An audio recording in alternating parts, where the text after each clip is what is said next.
എന്താണ് ആ ഒരു ബന്ധം, ധനീഷും ശരത്തേനും തമ്മിലുള്ള ഒരു ബന്ധം? ഞങ്ങൾ പരിചയപ്പെടുന്ന സമയത്ത് ശരത്ത് ഫസ്റ്റ് പടം ചെയ്തിട്ട് നിൽക്കുക. അങ്കമാലി. അന്നേരം ഞാൻ യൂണിയൻ മെമ്പർ ആയിരുന്നു അവിടെ. കോളേജിലെ യൂണിയൻ മെമ്പർ ആയിരുന്നു. അങ്ങനെയാണ് ശരത്തിനെ. അപ്പോൾ ശരത്ത് അങ്ങനെ സ്റ്റാറായി നിൽക്കുന്ന സമയത്താണ് നമ്മൾ പരിചയപ്പെടുന്നത്. ഞാൻ അതിനുശേഷം 2 വർഷം കഴിഞ്ഞ് സ്കൂൾ ഓഫ് ഡ്രാമയിൽ പഠിക്കാൻ വേണ്ടി പോയി. അന്നേരം ശരത്തിനെ ഗസ്റ്റ് ആയിട്ട് വിളിച്ചിട്ടുണ്ടായിരുന്നു. അപ്പോൾ അവിടുന്ന് സംഘാടകർ എന്നോട് പറഞ്ഞു, നിനക്ക് പരിചയമുള്ളത്, അപ്പോൾ ശരത്തിനെ പിക്ക് ചെയ്യാൻ കാക്കനാട് നീ തന്നെ പോകാൻ പറഞ്ഞു. അപ്പോൾ ഞാനങ്ങനെ ചെല്ലപ്പോണ്ട് പുള്ളി വീട്ടിൽ നിന്ന് ഇങ്ങനെ ഇറങ്ങി വരും, വണ്ടി വന്ന് നിന്ന് ഇതാ വരുന്നു പറഞ്ഞു. അളിയാ നീയാ, ചായ കുടിച്ചിട്ട് പോകാന്ന് പറഞ്ഞു. ഞാൻ പറഞ്ഞു വേണ്ട, നമുക്ക് പോകുന്ന വഴിക്ക് കുടിക്കാം എന്നൊക്കെ പറഞ്ഞു.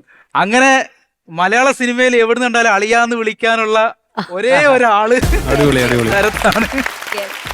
ഞാനും രേണു ഒരുമിച്ച് പഠിച്ചതാണ് കോളേജിൽ. എനിക്ക് രേണു കാലടിയിൽ പഠിച്ചതെന്ന് അറിയില്ല. രേണു ഞാൻ ഒരുമിച്ച് നാടകം ചെയ്തിട്ടുണ്ട് ഒത്തിരി. നിങ്ങളുടെ ബാച്ചിൽ വേറെ ആരെങ്കിലും കൂടെ ഉണ്ടായിരുന്നു? ആരുടെ പേര്? ആ സമയത്ത് ഗ്രേസ് ആന്റണി. അതെ ഗ്രേസ് ആന്റണി കോളേജിൽ പഠിച്ചത്.